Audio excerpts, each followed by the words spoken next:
Hi, this is Christina at Kaizink. Today I'm going to be showing you how to hoop a hat with the Gen 2 cap frame we have here.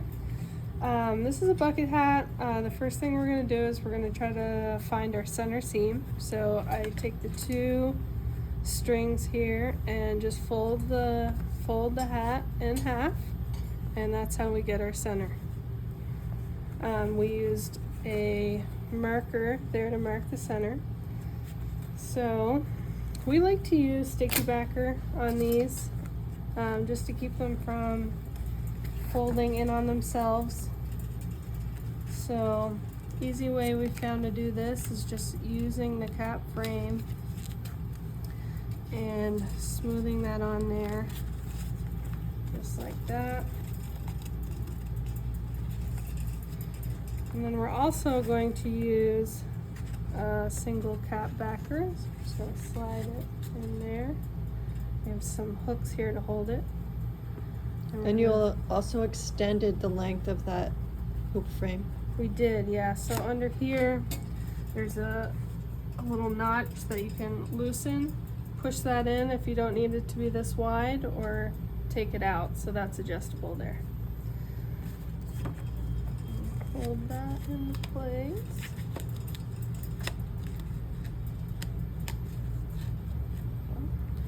And move your sweatband out of the way.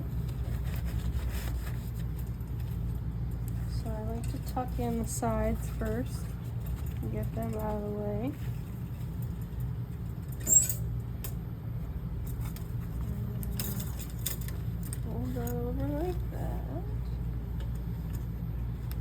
A little bit tedious work here, but and then so this bottom part is going to fold up into the hat, and that's going to kind of give you some structure as you're trying to frame it up. See that? And then we want to hook this down here.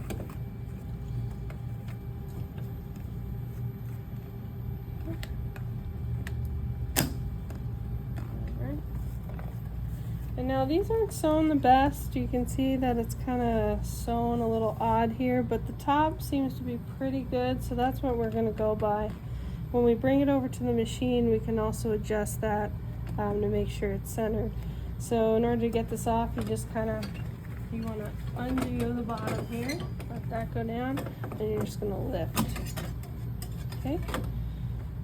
We also have one hooped over here on the standard Barudan hoops.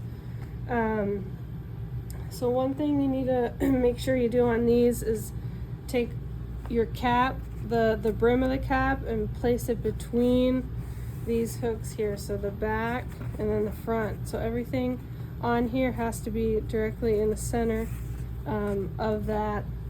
So that's what it's going to look like if you have a Barudan standard hoop. Thank you.